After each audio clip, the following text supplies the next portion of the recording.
अस्सलाम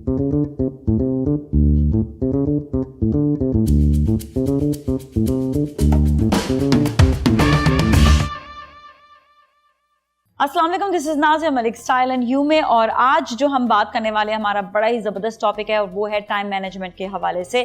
time management और उसकी इंपॉर्टेंस भी।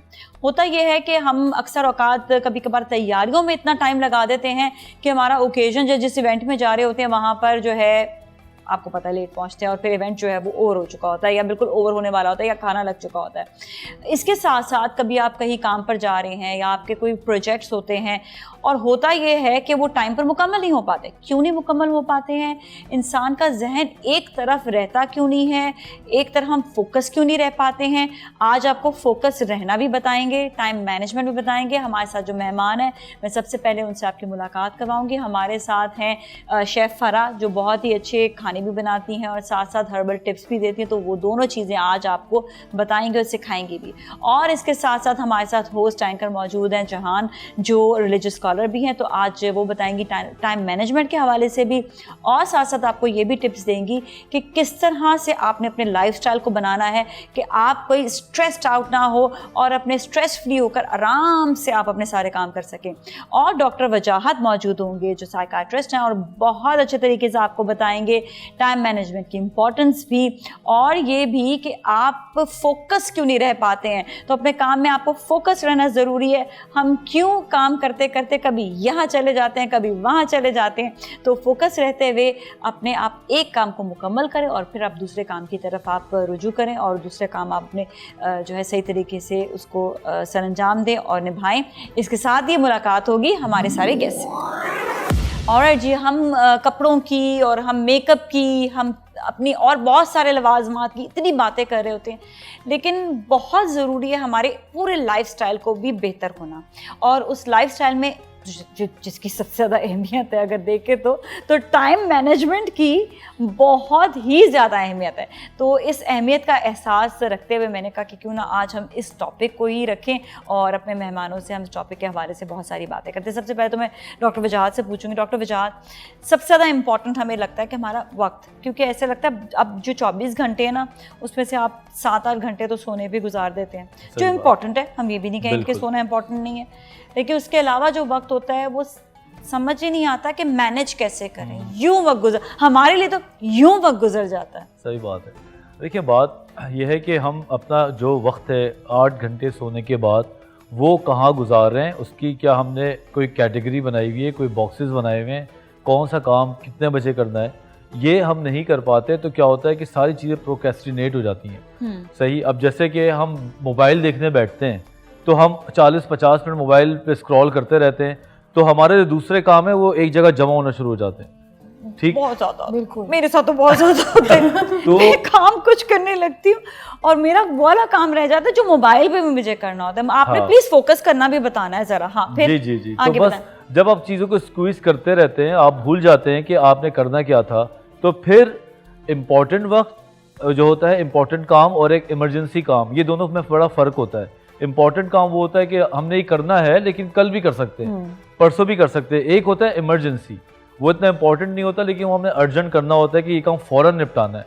हम क्या करते हैं, हम इन दोनों की तमीज़ को भूल जाते हैं और सारी चीज़ों को इमरजेंसी में बना देते हैं और प्रोक्रेस्टिनेट करते हैं, टाल मटोल करते रहते हैं। और होता क्यों है, सिर्फ हम फजूल के स्लैकर्स कर रहे होते हैं, मोबाइल को देख रहे हैं, टीवी देख रहे हैं या बैठे हुए ऊँग रहे हैं, बातें कर रहे हैं। तो यहाँ पर हमें फोकस करने की ज़्यादा ज़रूरत है। प्रोएक्टिविटी अगर हम पहले से अपनाएं, पहले से कंट्रोल करें तो चीज़ें हमें सजी हुई मिलेंगी।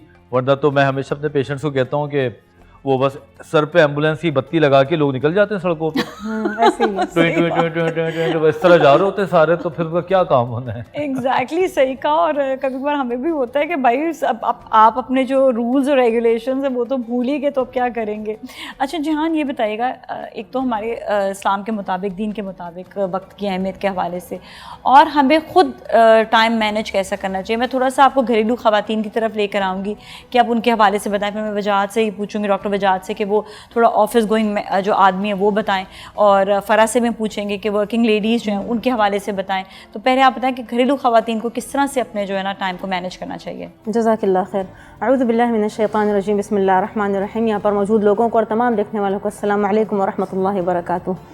वक्त की अहमियत जो है वो सबसे पहले अगर आप ये देखें कि अल्लाह रब्बुल इज़्ज़त ने वक्त की कसम खाई है कुरान में, और एक जगह पर नहीं है, 4 जगहों पर या शायद इससे ज़ायद जगहों पर भी अल्लाह ताला ने पूरी सूरतें जो है ना वो अल्लाह ताला की इस कसम से जो है वो शुरू होती है, वल असर वल फज्र, फिर वक्त में जो है वल लैल वद्दुहा। तो ये सारी की सारी अल्लाह ताला की कस्में हैं और इनकी अहमियत जो है वो हमें यहाँ से पता चलती है और इस स्पेसिफिक अवकात के बारे में बताया गया है। अगर टाइम मैनेजमेंट की इम्पोर्टेंस ना होती तो 5 अवकात की अलग अलग नमाजें ना होती, दिन और रात के अलग अलग जो है वो स्पेसिफिकेशंस ना होती कि दिन और रात अलग अलग हैं। अल्लाह ताला वसख्खर लकुमुल लैला वन नहार, कि वसख्खर लकुमुश शम्स वल क़मर दाइबैनि, अश-शम्स वल क़मर यानी कि सूरज और चांद, वल लैला वन नहार कि और दिन और रात को तुम लोगों के लिए मुसख्खर किया गया है। तो वो किस तरीके से मुसख्खर किया गया है, वो इस अंदाज से किया गया है कि अल्लाह रब्बुल इज़्ज़त ने हर चीज़ का एक वक्त मुहद्दद कर दिया है। हम अगर अपनी कोई भी काम के बारे में बोल रहे होते हैं कि भाई, तो हम ज़्यादातर ये बोलते हैं असर के बाद आ जाइएगा, मगरिब के बाद आ जाइएगा, तो ऑटोमेटिकली हमारे दिमाग में ये चीज़ एक वो है कि भाई ये मैनेजमेंट बन गई है। अगर हम फोकस की बात करते हैं तो हमारा फोकस ऑलरेडी इसी तरह से आ जाएगा कि अगर आप नमाज की पाबंदी शुरू कर देंगे, आपने फजर की नमाज पढ़ी, उसके बाद आपको पता है आपको काम पे जाना है, और ख़वातीन को ये पता है कि उनको घरेलू काम करने हैं, जो लोग बच्चे स्कूल जा रहे हैं तो उनका जैसी बात है ये टाइम आया है,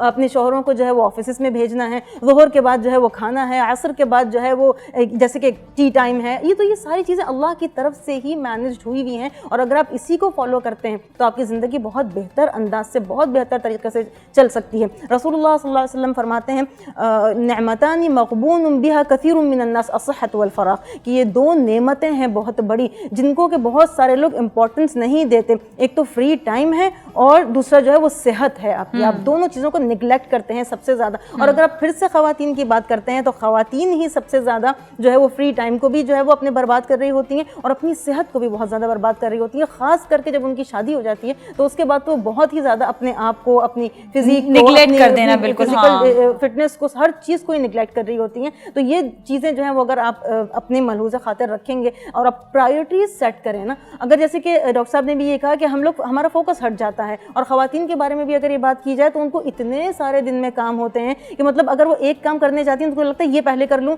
तो वो सारा जो उनके दिमाग में उलझा हुआ होता है, खिचड़ी बन जाती है। जी, वो सारी खिचड़ी बन जाती है, बिल्कुल। तो ये कि अगर प्रायोरिटीज सेट हो और आपने फोकस इस तरह से करना है कि पहले मैं इस काम को ख़त्म करना, आपको ट्रेन करना होगा कि पहले मैं इसको पूरी तरह से ख़त्म कर लूँ, उसके बाद फिर मैं दूसरा काम करूँ। और उसमें ये होता है कि अक्सर आप सांस भी लेना भूल जाते हैं, तो वो लंबी सांस लेनी बहुत ज़रूरी होती है। और दिन में एक चीज़ मैं ये कहूँगी कि जैसा कि नमाज की पाबंदी है, इसी तरह से अगर आप मेडिटेशन करते हैं तो आपका फोकस बहुत ज़्यादा अपनी जगह पर आ जाता है। एक्सीलेंट बात की जी। फराब ये बताएगा कि वर्किंग लेडीज़ को अपने टाइम को कैसे मैनेज करना चाहिए। छोटी सी मैं यहाँ पे ये बात कहूँगी टाइम मैनेजमेंट के हवाले से कि अगर मैं टाइम मैनेज कर लिया है, इसमें ये होता है कि आप एक वक्त में एक तो अपने जहन को आपको सुकून मिलता है कि जब आपने जो है काम आप मुकम्मल कर लेते हैं। दूसरा ये कि आप काम सही तरीके से मुकम्मल कर सकते हैं। तीसरी चीज़ ये होती है कि जिस तरह मैंने कहा ना, स्ट्रेस लेवल आपका कम होता है तो आप फोकस हो जाते हैं। तो कितनी सारी चीज़ें सिर्फ एक टाइम मैनेजमेंट ही हमारी कर देता है और हम उस चीज़ को जो है इग्नोर कर रहे होते हैं। जी, वर्किंग लेडीज़ के लिए कुछ टिप्स देंगी आप? बहुत सारी टिप्स हैं, बहुत अच्छी टिप्स हैं कि वक्त को किस तरह से आप बचाएं, किस तरह से स्ट्रेस ना लें, क्योंकि ये सारी चीज़ें जो है ना वो हमारे दिमाग पे असरअंदाज होती है। चाहे वो आप अपना टाइम मैनेज सही से ना करें या फिर आप अपना किचन, आजकल जो रमज़ान के हवाले से मैं बात करूँगी कि हम क्या करते हैं कि रमज़ान की जो तैयारी है आप सब ने, हमने रमज़ान से पहले से स्टार्ट कर देते हो, इतना स्ट्रेस ले लेते हैं कि हमें ये भी करना है, वो भी करना है, वो भी करना है। रमज़ान अल मुबारक का महीना एक टाइम मैनेजमेंट का एक बेहतरीन मौका है कि आप अपने टाइम को सेट कर सकते हैं। सहरी करना, फिर उसके बाद थोड़ा सा आपने आराम किया, फिर आप उठे, फिर आपने नमाज़ पढ़ी, फिर किचन की तरफ गए। अच्छा, किचन के हवाले से मैं बात बताऊँ नाज़िया कि ख़वातीन जो हैं किचन में अगर एक नॉर्मल से समोसे भी बनाने होते हैं, पकोड़े बनाने होते हैं, तो इतने परेशान हो जाती हैं और इतना सामान सारा इकट्ठा कर लेती हैं कि हमने इससे बनाना है, आराम आराम से करना। देखिए, कम चीज़ों से भी आपकी अच्छी अच्छी रेसिपीज़ बन सकती हैं। ये ज़रूरी नहीं है कि आपने बहुत सारे मसाले, बहुत सारी सब्जियां ऐड की तो फिर आपका अच्छा खाना बनेगा। इससे क्या होगा, एक तो आपका वक्त बहुत ज़ाया हो जाता है, आप फिर दूसरे इंपॉर्टेंट काम नहीं कर सकते। फिर क्या नतीजा होता है, अफ्तार के वक्त पूरा घर इंतज़ार कर रहा होता है और जो ख़वातीन हैं वो किचन में कुछ ना कुछ फ्राई कर रही होती है, फिर उनको चीखें लग रही होती है कि आ जाएँ भाई, बैठ जाएँ। तो आप रमज़ान का महीना है, आपको जो है टाइम को मैनेज करने का तरीका बताता है, तो अपने किचन को भी इसी तरह से मैनेज करें। इजी वाली रेसिपी जो है वो आप उसकी तरफ जाएं, मुश्किल रेसिपी रमज़ान के बाद भी आप बना सकती हैं। वैसे भी अच्छा, अगर उसके अलावा रेसिपीज के साथ साथ आपने ये करना है कि आप पूरा हफ्ता आपके पास होता है ना, हाँ। तो अपनी रेसिपीज को आपने ना मैनेज करें कि जिस दिन ज्यादा काम है उस दिन आपने हल्की फुल्की रेसिपीज कर ली, जिस दिन बनानी है आपने हाँ। ये सारी चीजें मैनेज करना है। देखिए हम रमजान के महीने में हम बिरयानी की तरफ बहुत कम जाते हैं, हाँ। ज्यादातर सालन इस तरह से ड्राई चीजों की तरफ जाते हैं ताकि सहरी में भी ये वो सालन काम आए, वगैरह हो जाता है कि वही सबको चीजें होती easily हैं, पूरा हो जाए, इजीली हाँ। पूरा हो जाए। तो मैं आपको एक तरीका बताऊं, मेरे घर में भी ये होता है कि जब हमने बिरयानी का प्लान किया होता है कि आज के दिन बिरयानी बनेगी, तो फिर फ्राइड आइटम हमारे बहुत कम बनते हैं, अच्छा, ओनली वन बनता फिर है, one treat, हाँ। सिर्फ वन चीज होती है हमारी। तो आप इस तरह से मैनेज कर सकते हैं। हाँ, उसका आप चटनी सारा वटनियाँ time बना लें ना। चटनी वटनी हाँ। बना लें, एक बस आपने एक ड्रिंक बना लिया, आपने एक समोसे बना लिए, ये पकोड़े बना लिए। पकोड़े तो सबके घरों में होते हैं। अब बिरयानी इसी तरह पुलाव है, जो पुलाव आप बना रहे हैं तो सिर्फ आपने एक फ्राई बनाना है, आपने हाँ। बहुत सारे फ्राई नहीं बनाने।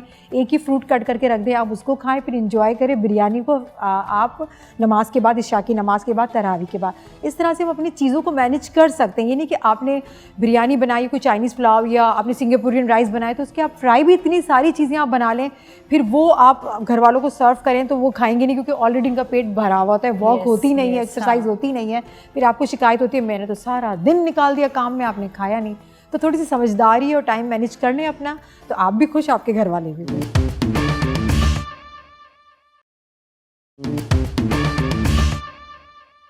डॉक्टर वजाहत, बहुत इम्पॉर्टेंट है एक तो ये वाली बात कि मर्द हजरात किस तरह से मैनेज करें टाइम। दूसरा है कि क्योंकि जिसका मैंने भी कहा कि अगर टाइम मैनेजमेंट नहीं आप करते हैं तो आपका स्ट्रेस लेवल हाई होता है, आप फोकस नहीं हो पाते हैं। फोकस रहने के लिए और स्ट्रेस लेवल हाई ना हो, कौन सी खुराक खानी चाहिए? 2 सवाल आपके लिए। पहले तो पता चले कि आप टाइम मैनेज नहीं करते तो आपके नुकसानात कितने हैं। जब आपको ये पता चल जाएगा ना तो आपको होश ठिकाने आ जाएंगे, आपको पता चलेगा कि ये बहुत बड़ा लॉस है। क्योंकि इंसान की जो जिबिल्लत है ना वो नफ़ा नुकसान की बेस पे काम करता है। बिल्कुल जी। हमें ये पता ही नहीं चलता कि हम क्या लॉसेस उठा रहे होते हैं। तो पहली बात ये है कि टाइम को मैनेज करने के बड़े बड़े लॉसेस ये हैं कि आपके एक्सीडेंट का चांसेस बहुत ज़्यादा हैं, आपका रोड रेज बढ़ जाता है, आपका ब्लड प्रेशर बढ़ जाता है, आप पूरे सफ़र में हालत जंग में होते हैं, टेंशन में होते हैं। ठीक है, घर ऑफिस जाते हैं तो वहाँ आपको लोग टेढ़ी टेढ़ी निगाहों से देखते हैं, तो ओवरऑल आपका पर्सोना बिगड़ता है। ये बहुत बड़ी चीज़ है मोटिवेट होने के लिए कि मैं अपने टाइम को फॉलो करूं। सही से फॉलो दूसरा करो, ये हाँ। कि हेल्थ अगर अच्छी है तो सब अच्छा है, अगर हेल्थ अच्छी नहीं है तो आपके करोड़ों रुपए भी बेकार है, बड़ी बड़ी गाड़ियां बेकार हैं, दोस्त अहबाब कोई भी किसी काम की नहीं है अगर आपकी हेल्थ ख़राब। क्योंकि हेल्थ को ठीक करने के लिए सबसे पहले आपको बायोलॉजी, खाना पीना, अपने जिस्म को सही करना है, जिसमें ट्रिप्टोफान कंटेन चीज़ें होती हैं जो हम साइकियाट्रिस्ट देते हैं। अमूमन हम बताते हैं कि दही का इस्तेमाल ज़्यादा करें और इसके साथ दही पनीर से का। क्या फायदा है? क्यों, मतलब दही का इस्तेमाल? इसमें ट्रिप्टोफान एक ऐसा केमिकल है जो एंटी डिप्रेसेंट टैबलेट्स में पाया जाता है इनडायरेक्टली, जो फ्लोक्सिटीन के नाम से आता है। मैंने ये तो सुना था प्रोबायोटिक्स वगैरह होते हैं, पर this is another new thing. हम तो इसमें काफ़ी ज़माने से कर रहे हैं काम, पूरी टीम जो हमारी साइकियाट्रिस्ट की है। जो अब मैं इस तरह बताता हूँ कि पेशेंट जाता है, कहता है डिप्रेशन है और एंटी डिप्रेसेंट देते हैं हम उनको, वो है फ्लोक्सिटीन या कोई और टैबलेट्स।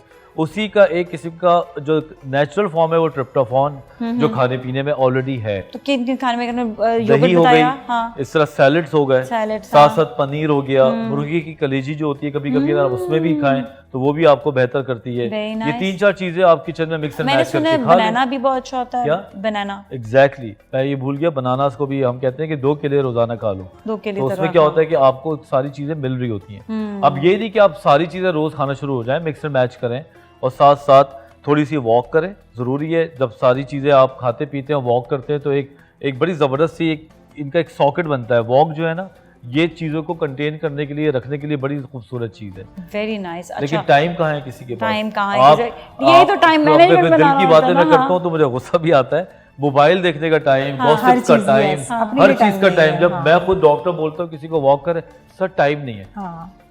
वो सही है जब इमरजेंसी या बिस्तर पे पड़े होते हैं 20-20 दिन जाके मरीज एक और चीज़ का होता है प्रॉब्लम, वही होता है कहते हैं हमारे पास जगह नहीं वॉक करने के लिए, एक्सरसाइज करने के लिए जगह नहीं है।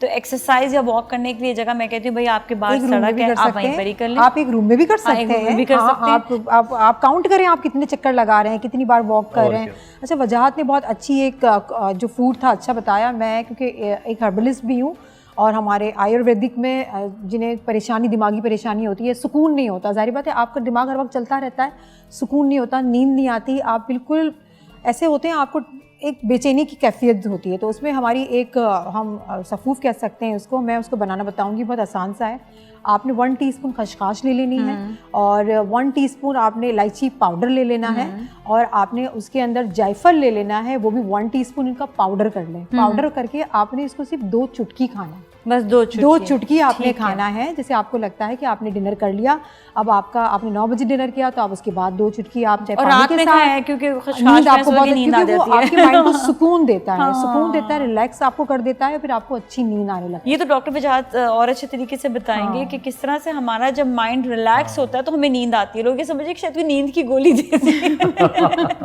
नहीं, ऐसा नहीं है। अगर हम लोग स्लीप हाइजीन को गूगल करें, एक वर्ड है स्लीप हाइजीन, अगर आप तो उसमें 9-10 पॉइंट्स हैं। पहला पॉइंट ये है कि टेम्परेचर कमरे का अच्छा हो, दूसरा फ्रेश एयर हो या एसी चलता हो तो एग्जॉस्ट अच्छा हो, तीसरा कपड़े ढीले हो, ये बहुत सारी चीजें, सफाई हो, मोबाइल दूर रखा हो, ये भी है उसमें कि मोबाइल आपके हाथ से दूर हो, कि इतना दूर हो कि आप लेटे या नींद नहीं आ रही है वो देखें तो ये जो रेज है ना, ये आपके न्यूरोट्रांसमीटर्स को जगा रही होती है।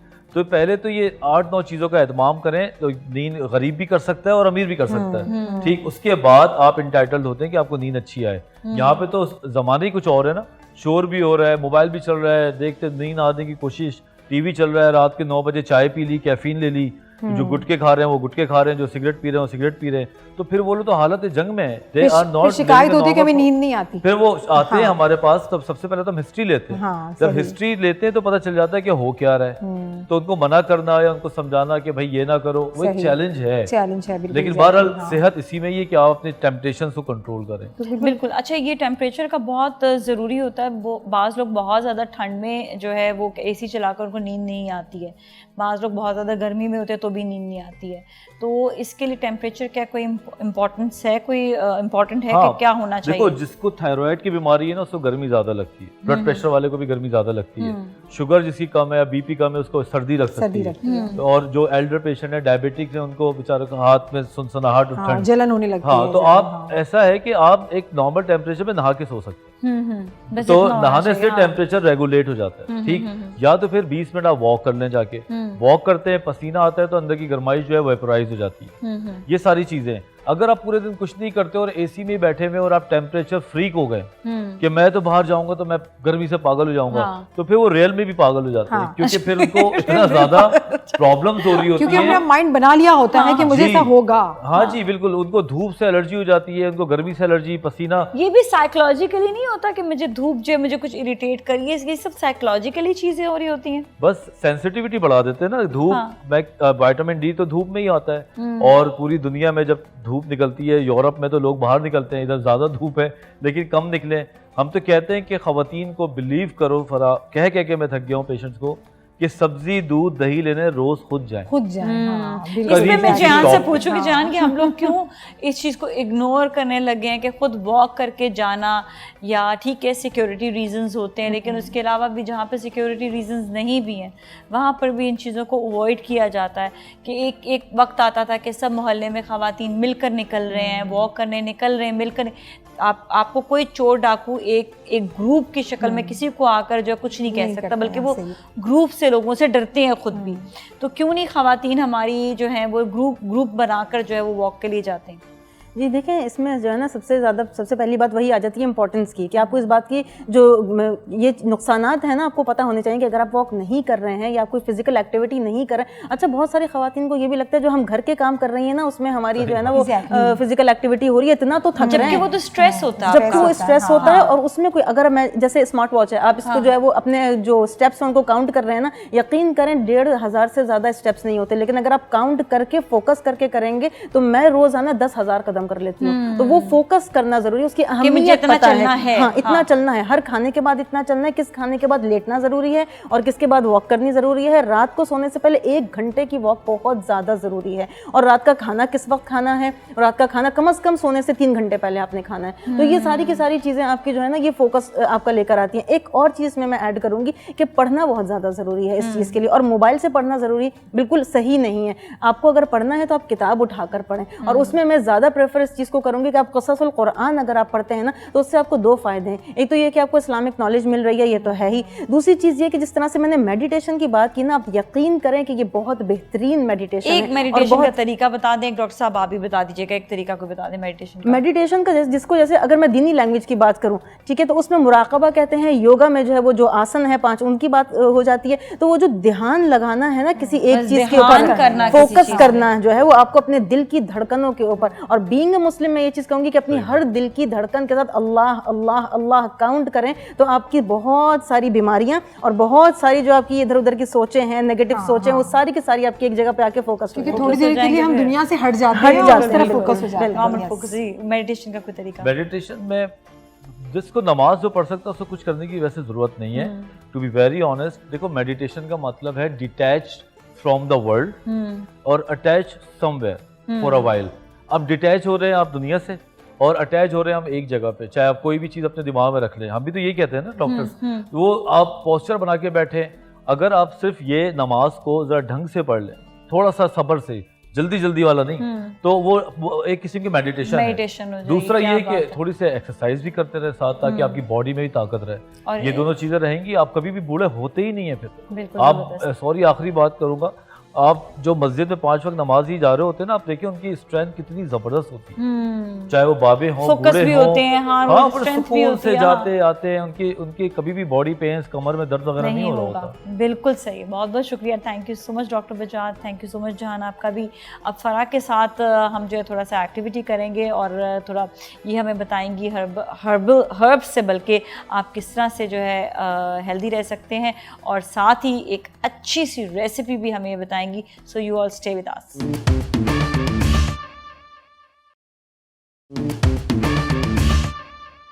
ऑलराइट, अब मेरे साथ जहान भी मौजूद है और फरा भी मौजूद है और ये बताएंगी कि रमज़ान में कौन कौन सी रेसिपीज़ बहुत मज़ेदार लगती हैं और अपने घर की आप जो है ना दस्तरखान को उन रेसिपी से सजा सकते हैं।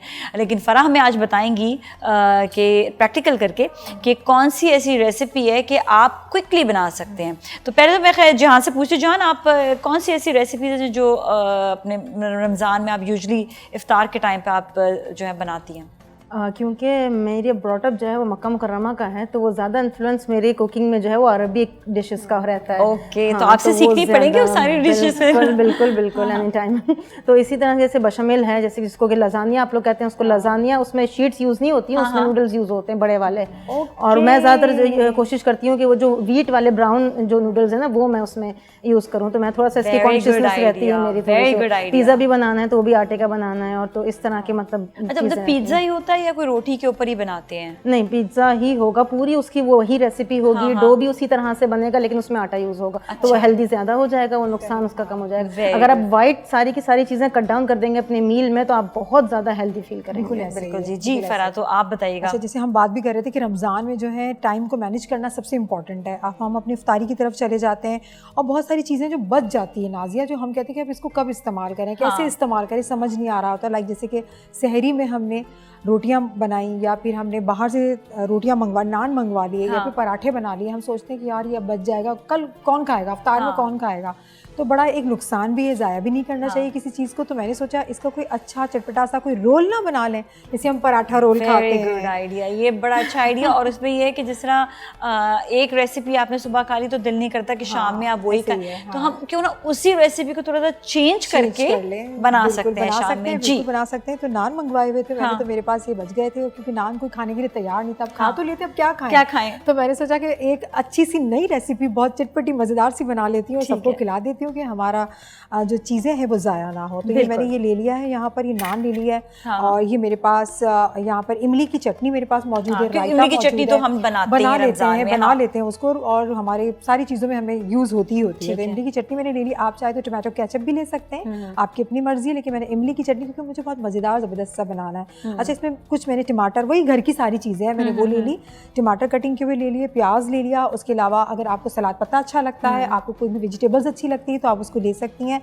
यहाँ मैंने खीरा ले लिया है और उसके साथ यहाँ पर मैंने सीख कबाब जो है उसको मैंने कहा कि थोड़े से थे तो मैं क्या करूँ, किस तरह से मैनेज करूँ। तो अब बताऊँगी, जब थोड़ा सा आपने फ्राई करना होता है वो पूरे घर को कैसे खिला सकते हैं, तो आप ऐसे खिला दें। अब देखिए अब बच थोड़े से गए हैं, फैमिली ज्यादा है, तो उसको रोल बना दें, आप इसको तो ऐसे खिला सकते हैं। आप मैंने नान ले ली है, आपके लिए नई रेसिपी होगी, फिर आप अपनी रेसिपी मुझसे शेयर कीजिएगा। आपके लिए मैं ये सोच रही थी कि अगर इसको थोड़ा सा घी लगा के थोड़ा सा इसको फ्राई टाइप कर ले तो और कुरकुरी सी हो जाती है। बिल्कुल कर सकते हैं, लेकिन क्योंकि रमजान है तो बहुत ज्यादा हैवी जो होता है फ्राई किया हुआ, मैं वो तेल नहीं खाती, मुझे तो आप कोई भी चीज ऑयल फ्री, तो कबाब भी जो है ना वो खाली ऐसे रख देती हूँ, पानी के ऊपर बन जाते हैं। मेरे तो मजाक सब करने लगे। घर का बना हुआ अगर घी यूज करेंगे ना तो आपको कभी हैवी नहीं लगेगा। किसी भी किस्म का अच्छा, आप इसे बेक कर सकते हैं। तो मैं बता रही थी, मेरे फ्रेंड्स अब ये कहते हैं कि वो कहते हैं नाजिया तो अब जो कहीं जाओ ना दावत केक भी धोकर खाएगी। अब ये हालत हो गई है मेरी, तो मैं इतना मतलब पानी में खाना पकाने की आदत हो गई है मुझे। नाजिया को तो मैंने खुद अपनी आंखों से देखा हुआ है। अच्छा, रायता इस पे बहुत आसान से बहुत जल्दी जल्दी बनने वाली रेसिपी, इस पे आपको इतना टाइम भी नहीं लगेगा। वो वाली ख़वातीन जो बाहर काम करती हैं उनके पास बहुत कम टाइम होता है कि मैं क्या बनाऊँ, कौन सा इतना अच्छा सा मैं अफ्तार बनाऊँ कि एक ही चीज़ से पेट भर जाए, मज़ा भी आ जाए। तो अच्छा, जिनको ऑयल खाने का शौक है, जो जहान ने बताया, तो आप ऑयल के साथ भी इसको बना सकते हैं और इसको आप बनाने के बाद इसको बेक भी कर सकते हैं। इसको तवे के ऊपर रख के इसको आप गर्मा गर्म उसको भी सर्व कर सकते हैं। इस रोटी को आप 3 हिस्सों में डिवाइड भी कर सकते हैं जी। अच्छा, आपने इसमें डाल दिया टमाटर कुछ डाल दिए हैं और कुछ मैंने प्याज डाला है और इस तरह से मैंने ये यहाँ पर सीख कबाब हमारे। अच्छा, ये सिर्फ सीख कबाब नहीं, इसमें आप शामी कबाब भी ऐड कर सकते हैं। अच्छा, इसमें आप दाल की टिक्की भी ऐड कर सकते हैं, कटलेट्स भी इसके अंदर ऐड कर सकते हैं। जो आपके पास शाम में है, सुबह आपके पास मौजूद है, आप इसके अंदर आप इसको ऐड कर सकते हैं। रोल इसका बना सकते हैं।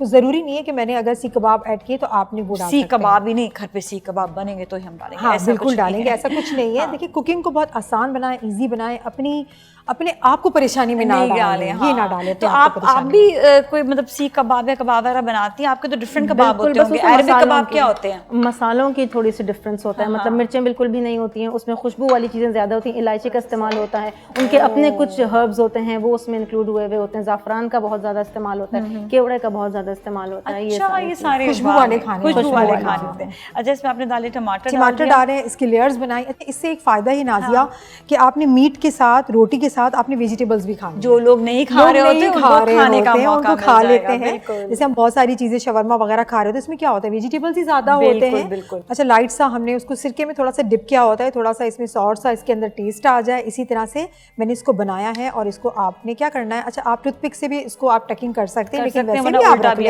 आप इसको वैसे भी आप रख सकते हैं। तो ये बड़ा जबरदस्त सा इसका एक लुक आ जाता है। मैं यहाँ से दिखा देती हूँ इसको। तैयार है ये, कितना आसानी से बन कितना आसान, और घर में आपके जो चीज़ मौजूद है उसी को आपने कंपाइल करके जो है इसको बना दिया। और एक रेसिपी आपकी जो सहरी पे आपने खाई थी वो आपने जो है इफ्तारी के टाइम पे बिल्कुल चेंज कर दी, किसी को पता भी नहीं चला कि इतनी मज़ेदार रेसिपी बन गई। थैंक यू सो मच जहान, आपका बहुत बहुत शुक्रिया।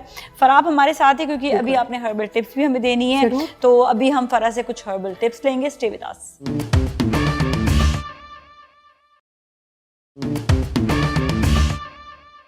और जी फरा हमारे साथ हैं और फरा बताएंगे हर्बल टिप्स। स्पेशली फरा, बहुत लोग जो हैं जिससे स्पेशली रमज़ान का महीना उसके बाद भी तो ख़वातीन जो किचन में काम कर रही तो उनको बहुत रेमेडीज़ चाहिए होती हैं, तो उसके हवाले से बताएं। उनको बहुत रेमेडीज़ चाहिए होती हैं। वो किचन में हम लोग फ्राई कर रहे होते हैं या 3-3 4-4 घंटे गुजार रहे होते हैं, फिर टाइम नहीं होता सैलून जाने का या प्रॉपर हमें फेशियल लेने का।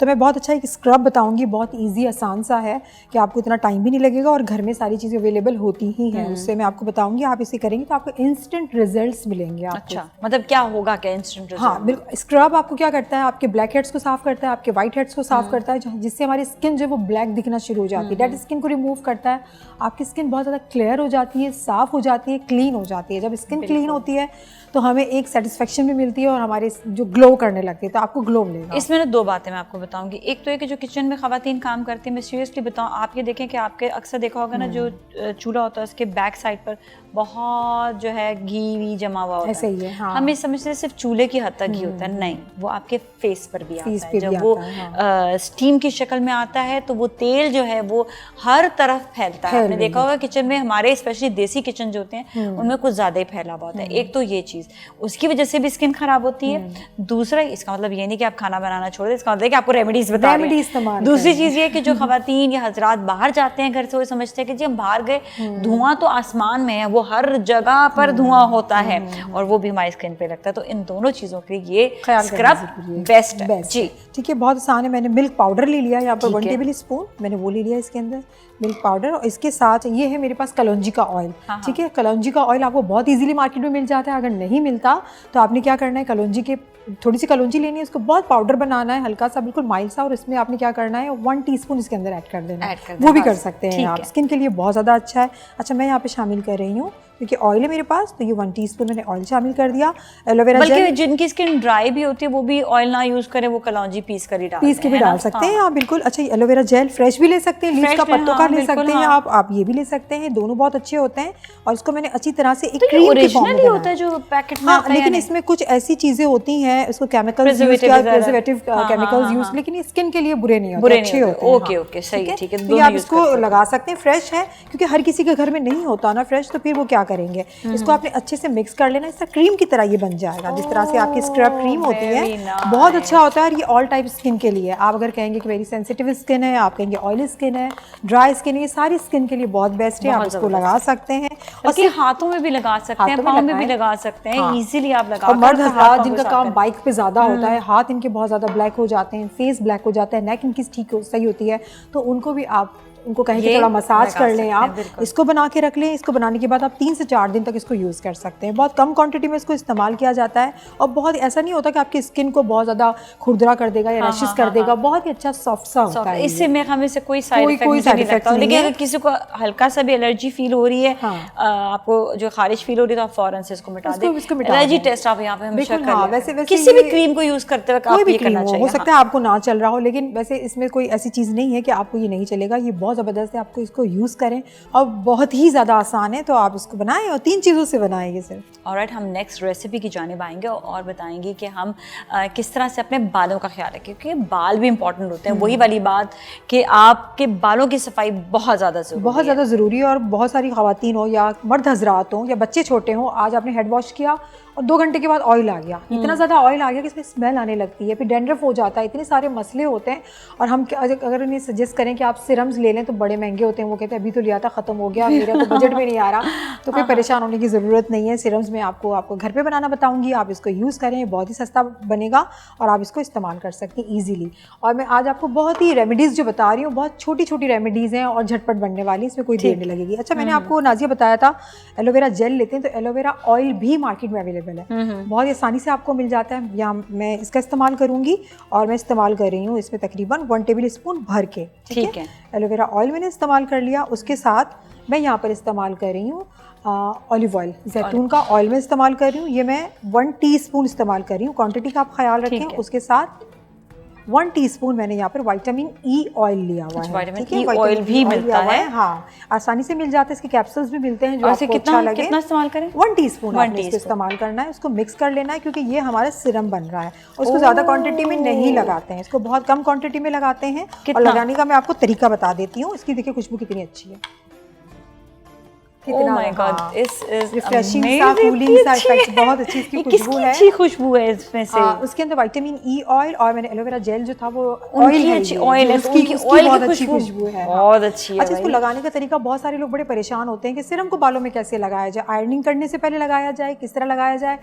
सिरम लगाने का बेहतरीन तरीका है कि आपने पहले अपने बालों को अच्छी तरह से धो लेना है, शैम्पू कर लेना है, कंडीशनर कर लेना है, जिस तरह से आप धोती हैं वॉश करती हैं, और टॉवल ड्राई करना है हल्का हल्का सा, ऐसा ना हो कि बिल्कुल पानी टपक रहा है। फिर थोड़ा सा आपने अपने बालों के लिए, इतना बहुत है, ये बहुत है, ठीक है, इतना सा, और ये ड्राई भी हो जाता है बहुत कम। और अपने बालों में आपने पूरे लगा लेना है, इसको पूरे बालों में लगा लेंगे। ये तो तेल वाली चीज नहीं, बिल्कुल भी नहीं है, बिल्कुल तेल वाली चीज नहीं है। आप अपने बालों में इसको लगा लें, बालों में लगाने के बाद बालों को ड्राई करें। ड्राई करने के बाद जब आप अपने बालों को बनाएंगे तो आपके इसमें एक भी टेंगल्स नहीं बनेंगे, आपके बाल उलझेंगे नहीं, अच्छे से सुलझ जाएंगे, और आपके बालों में जो सीबम इतना ज़्यादा निकल रहा है, ऑयल इतना ज़्यादा निकल रहा है, वो कंट्रोल हो जाएगा। लेकिन इसे हफ्ते में सिर्फ 2 दफ़ा लगाना है, 2 दफ़ा हेड वॉश करना है। अगर गर्मियाँ शदीद हैं तो 3 दफ़ा करें, वरना 2 दफ़ा करें, आपको इससे बेहतरीन रिजल्ट्स मिलेंगे। और ये इतना सही, आपके 1 महीने के लिए बहुत है। दिस इज एक्सलेंट एक्चुअली, ये ज़बरदस्त है, मुझे तो बहुत ही ज़्यादा अच्छा लगा। I mean I am in love with this is so good.